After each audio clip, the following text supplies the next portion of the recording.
అబ్రహాము చరిత్ర 4వ భాగం. గర్భఫలం. యెహోవా తాను చెప్పిన ప్రకారముగా శారాను జ్ఞాపకం చేసుకొనెను. అప్పుడు శారా గర్భవతి అయి ఇస్సాకును కనెను. ఇస్సాకు పాలు విడిచిన దినమందున అబ్రహాము గొప్ప విందు చేసెను. ఆదికాండం 21:1-8. ప్రమాణము మరియు బావి తవ్వించుట. అబ్రహాముకు దేవుడు తోడైయున్నాడని అబీమెలెకు తెలుసుకొని అతనితో శాంతి ఒప్పందం చేయించుకుంటాడు. ఇరువురూ శాంతియుతంగా జీవించాలని అబీమెలెకు అబ్రహాముతో ప్రమాణం చేయించుకొనెను. అబీమెలెకు సేవకులు బలవంతంగా ఆక్రమించుకున్న నీటి బావి పైన అబ్రహాము యాజమాన్య హక్కును స్పష్టం చేస్తాడు. అబ్రహాము తవ్వించిన నీటి బావికి సాక్ష్యంగా 7 గొర్రెపిల్లలను అబీమెలెకుకు ఇచ్చెను.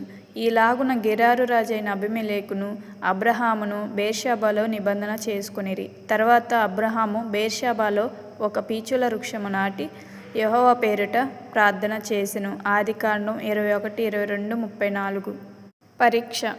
దేవుడు అబ్రహామును పరిశోధించెను. ఎట్లనగా, అబ్రహాము నీకు ఒక్కడై ఉన్న నీ కుమారుని అనగా నీవు ప్రేమించుచున్న ఇస్సాకును తీసుకొని మోరియా దేశమునకు వెళ్ళి అక్కడ నేను నీతో చెప్పబోవు పర్వతములలో ఒకదాని మీద దహనబలిగా ఇస్సాకును అర్పించమని దేవుడు అబ్రహాముకు ఆజ్ఞాపించెను.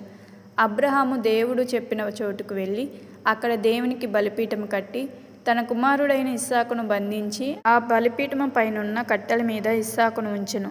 అప్పుడు అబ్రహాము తన కుమారుని వధించుటకు కత్తి ఎత్తినప్పుడు పరలోకములో నుండి యెహోవా దూత అబ్రహామును పిలిచెను. నీకు ఒక్కడై ఉన్న నీ కుమారుని నాకియ్య వెనుదీయలేదు గనక నీవు దేవునికి భయపడువాడు అని ఇందువలన నాకు తెలియచున్నది. ఆదికాండం 22:1-19. అంగలార్చుట. శారా మరణించినందున అబ్రహాము ఆమె నిమిత్తము దుఃఖించెను.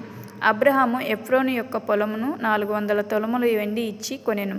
అబ్రహాము కానాను దేశంలోని హెబ్రోనులో మమ్రే ఎదుట నుండ మక్పెలా పొలములోని గృహలో తన భార్య అయిన శారాను పాతిపెట్టెను. ఆదికాండం 23:1-20. మరలా వివాహం. అబ్రహాము మరలా కెతూరాను వివాహం చేసుకొనెను. ఆదికాండం 25:1. మరణం. అబ్రహాము 175 సంవత్సరములు బ్రతికి మంచి వృద్ధాప్యమందు మృతి పొందెను. ఆదికాండం 25:7-8. అబ్రహాము గారు. అబ్రహాము నీతిమంతుడును నిందారహితుడును దేవునికి స్నేహితుడును దేవుని నమ్మినవారును దేవునికి లోబడినవారును దేవునికి భయపడేవారును ఎప్పుడూ దేవునికి ప్రార్థించేవారును దేవునితో సన్నిహితంగా మాట్లాడేవారును ఎప్పుడు దేవునికి బలి అర్పించేవారును విశ్వాసులకు తండ్రిగా పిలువబడిన వారును దేవుని మాటకు విధేయత చూపినవారు. దేవుడు అబ్రహాముతో నిబంధన చేసెను. చివరి మాట.